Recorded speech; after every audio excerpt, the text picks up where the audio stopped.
saya punya survei.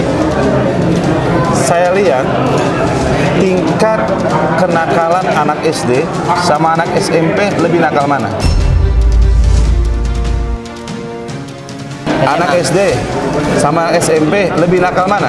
SMP. SMP dan SMA lebih nakal mana lagi? SMA. SMA dan kuliah lebih nakal mana lagi? Kuliah. Lebih tinggi pendidikannya dalam formal, Lebih nakal. lebih nakal.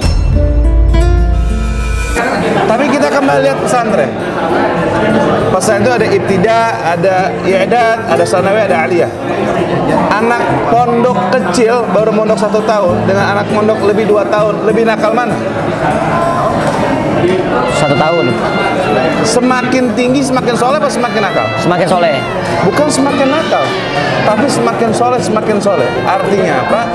Di zaman sekarang, tempat yang paling tepat untuk menyelamatkan generasi anak keturunan kita bukan di sekolahan, tetapi di dunia pondok pesantren.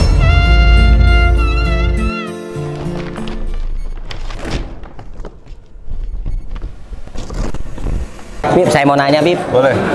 Pahalanya apa sih, Bib?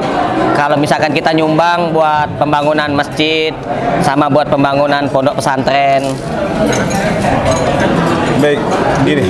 Nabi SAW mengatakan, "Idza mata ibnu Adam inqata a'mali ila min thalas, sadaqah jariyah, ilmin yantafi'u bihi, aw waladin salih yad'u lahu." Kata Nabi bilang kalau anak manusia meninggal dunia, terputus semua amal ibadah kecuali 3. Sedekah jariyah. Kenapa Nabi taruh sedekah jariyah di awal? Kenapa Nabi nggak katakan ilmu dulu atau waladun saleh dulu? Karena sedekah ini bisa dilakukan oleh siapapun. Nggak mesti orang-orang kaya, nggak mesti orang-orang bermampu. Orang biasa pun dia bisa sedekah dengan hartanya, sedekah dengan tenaganya, sedekah dengan waktunya, sedekah dengan apapun yang dia miliki. Makanya tadi kita katakan di awal di pengajian, jadikan apapun yang kita miliki untuk menyenangkan hati Nabi Muhammad. Nah, kedua, sedekah jariyah itu kalau kita taruh misalkan bantu pondok, masjid lah enggak masjid, karena orang sekarang ini suka untuk masjid, bangun dan taruh masjid. Kita bangun satu contoh aja, kita kasih semen 1 sak. Selagi semen itu nempel, menyatu dengan bata, menyatu dengan keramik, menyatu dengan apapun jadi satu bangunan. Dari yang 1 sak itu saja, dia orang ibadah salat di situ 10 orang, orang sujud tidak dapat pahalanya. Dia dapat ngalir, Pak. Orangnya di rumah tapi orang terus aliran. Masya Allah. Jadi dunia itu dunia darul taklif, darul amal, darul jaza. Dunia itu tempat kita dipaksa untuk beribadah, dipaksa untuk beramal, dipaksa untuk melakukan kebaikan, dan dunia pun adalah tempat pembalasan, juga tempat namanya beramal. Akhirat barzah, wal barzah darul jaza wa darul amal, la darul taklif. Sedangkan di akhirat di barzah itu ketika kita meninggal masuk kubur namanya alam barzah. Tempat kita beramal, tempat kita melakukan yang namanya pembalasan, tapi bukan dipaksa lagi untuk ibadah. Kenapa? Karena amaliyahnya dapatkan dari sedekah jariyah. Mas Bobi punya keahlian di dalam memanage dengan keahliannya tadi. Dia mengajak orang untuk bersedekah.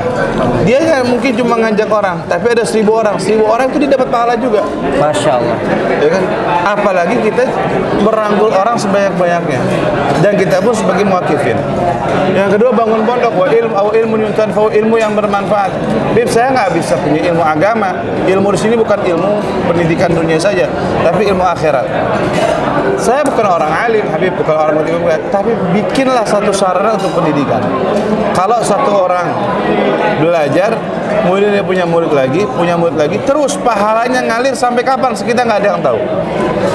Makanya salah satu hikmahnya bangun pondok seperti itu. Makan terakhir tips dari Habib, jadilah orang yang cerdas di dalam mendermakan hartanya. Kalau harta dibangun hanya untuk masjid, ya orang yang sholat saja. Tapi kalau harta dibangun untuk membangun pesantren, orang yang belajar nanti punya murid, muridnya punya murid lagi, muridnya punya murid lagi, dia tetap dapat pahala dari terus generasi sampai generasi.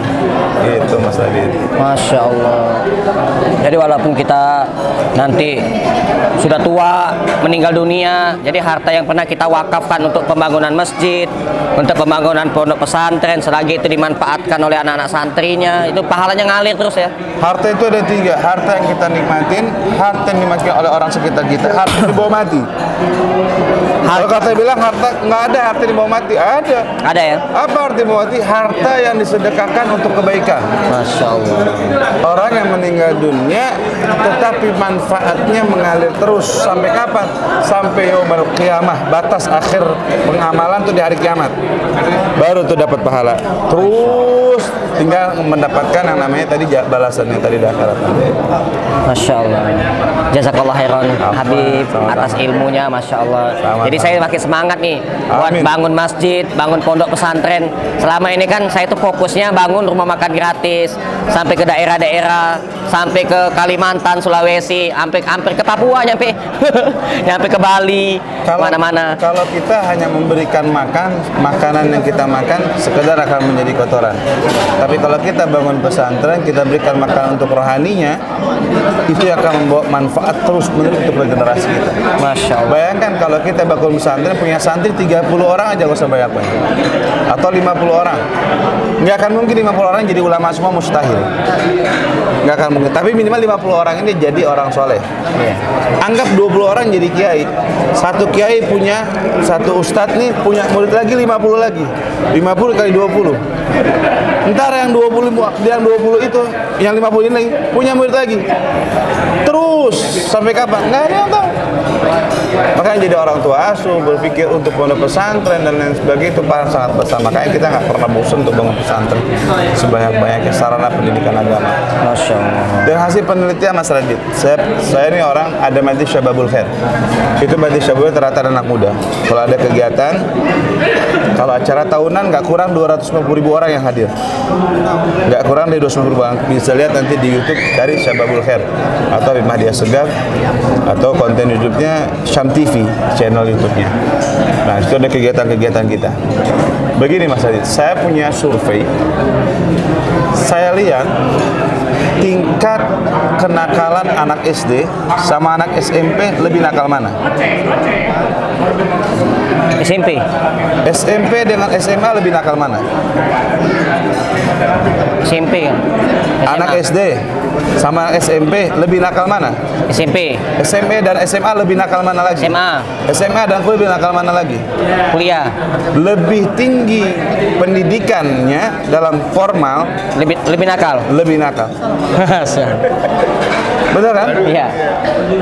Seharusnya lebih tinggi kulit mata ilmunya, sekolahnya, bahkan kuliah, lebih soleh dong, lebih baik dong. Tapi kita kembali lihat pesantren. Pesantren itu ada ibtida, ada i'dad, ada sanawiyah, ada aliyah. Anak pondok kecil baru mondok 1 tahun dengan anak pondok lebih 2 tahun, lebih nakal mana? 1 tahun.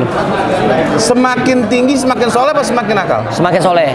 Bukan semakin nakal, tapi semakin soleh. Artinya apa? Di zaman sekarang, tempat yang paling tepat untuk menyelamatkan generasi anak keturunan kita bukan di sekolahan, tetapi di dunia pondok pesantren. Pondok pesantren. Karena berakhlak. Orang yang berani korupsi, orang yang berani melakukan menipu rakyat, orang yang berani mengkelabui kita, semua masyarakat Indonesia bukan orang bodoh. Orang pinter mereka. Semakin pinter bukan semakin baik, semakin kebelenggar. Akhlak cuma ada di dunia pesantren, pendidikan agama, tidak di tempat yang lain. Cuman sekarang di framing soalnya pondok pesantren ini radikal, pondok pesantren ini adalah tempat yang nggak baik, pondok pesantren ini adalah tempat yang nggak baik. Framingnya, iya. Sehingga apa orang tua masukin pesantren takut. Kalaupun ada oknum, itu pun 0,00000 sekian persen. Nah, berarti sekarang tugas kita gimana cara mengembalikan citra dunia pesantren jauh lebih baik lagi. Pesantren nggak boleh kumuh, pesantren harus bagus. Orang kaya ini mikirin pesantren, bantu. Yang punya harta pikir, yang punya segala macam pikirkan untuk pesantren. Bukan dia malah meninggalkan pesantren. Karena tempat yang paling berakhlak hanya pesantren. Berarti apa tugas kita? Bangun yang namanya pesantren. Di dalamnya ada fakultasnya, di dalamnya ada kampusnya, di dalamnya ada klinik dokternya, di dalamnya ada masjidnya, segala-galanya ada. Ini harus dipikirkan. Jadi Habib mengajak kepada semuanya, yuk saling berlomba-lomba di dalam mewujudkan generasi yang berhalaqul karimah, dan itu semua yang didapatkan di dunia pesantren, bukan di dunia yang lain.